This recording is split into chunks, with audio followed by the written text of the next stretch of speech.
Hey everyone, John Moran here, and today we're going to be discussing the best way to optimize your dynamic search ads.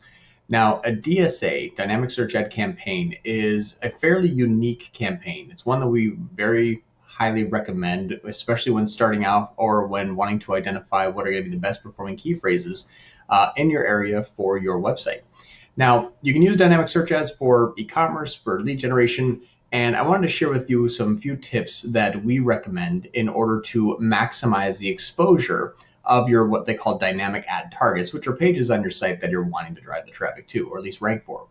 What a dynamic search ad does is think of it like an instantaneous SEO, like an instantaneous search engine optimization. And what it means is that traditional SEO reads your pages, identifies what kind of website that you have, and then matches the people who are searching with their search query, says that matches this page, and so it brings your organic listing on the Google search engine results page to the top. It says whatever you're searching, this is the page that you need to find. That's how a search engine works.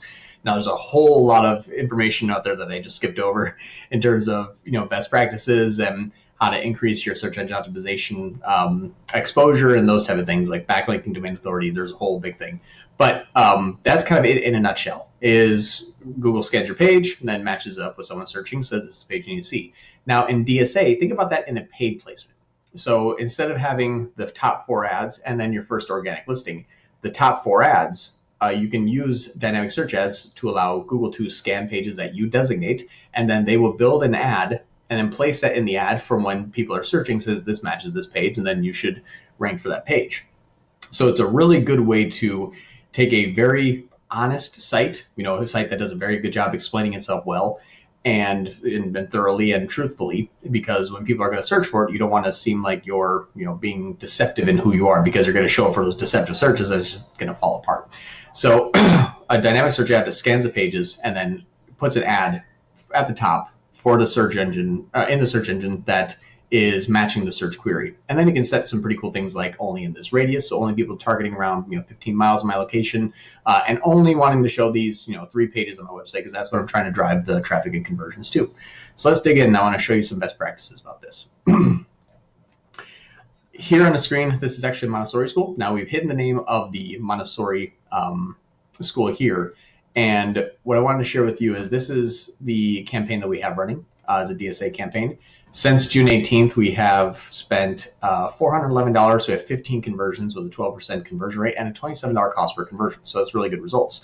You're thinking, well, what kind of conversions are those? Well, we can actually see inside of here that we have 3 calls from ads, 3 people filled out the contact form, 2 people downloaded the lead magnet, 1 person took the quiz, 3 people scheduled the tour, and 3 people requested tuition. So these are real good conversions. They're not just, people that have been on the site longer than 2 minutes, etc. They're real contacts.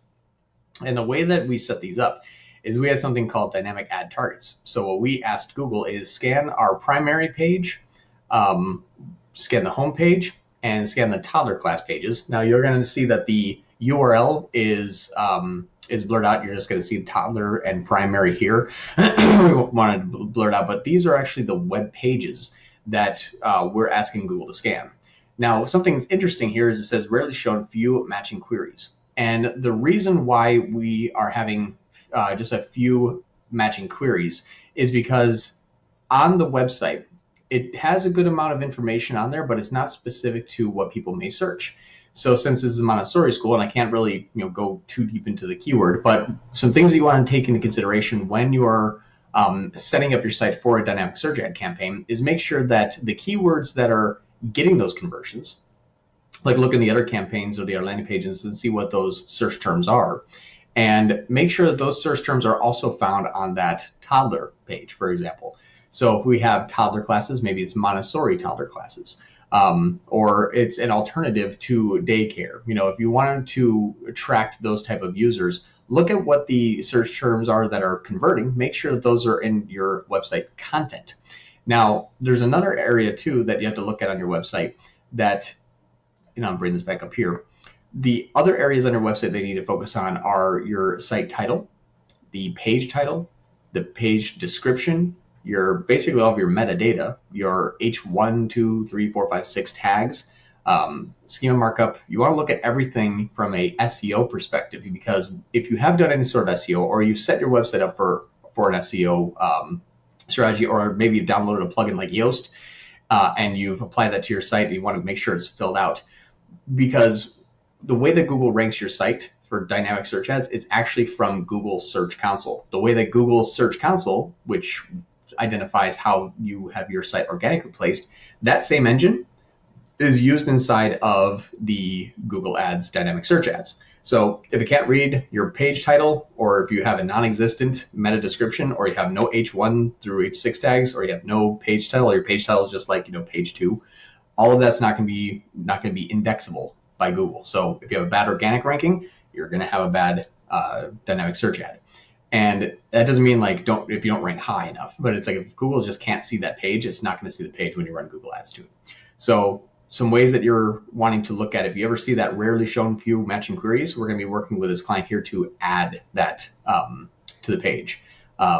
It's even all image tags, because right now you might have an image on your website and it's like stock photo number 7. Well, maybe name that your brand name, and maybe add Montessori school, maybe add toddler class to that image.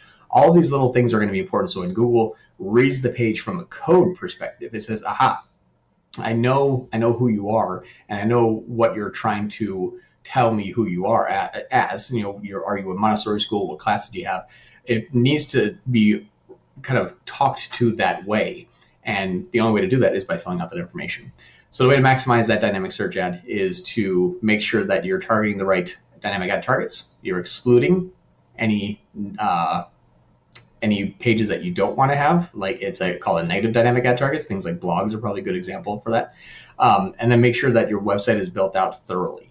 If it's not built out thoroughly, this is not going to work for you. So there's just some couple quick tips as to how a dynamic search ad works and why it's important to make sure that your website is up to snuff, because there's very little things that you can do inside of Google Ads to make that happen.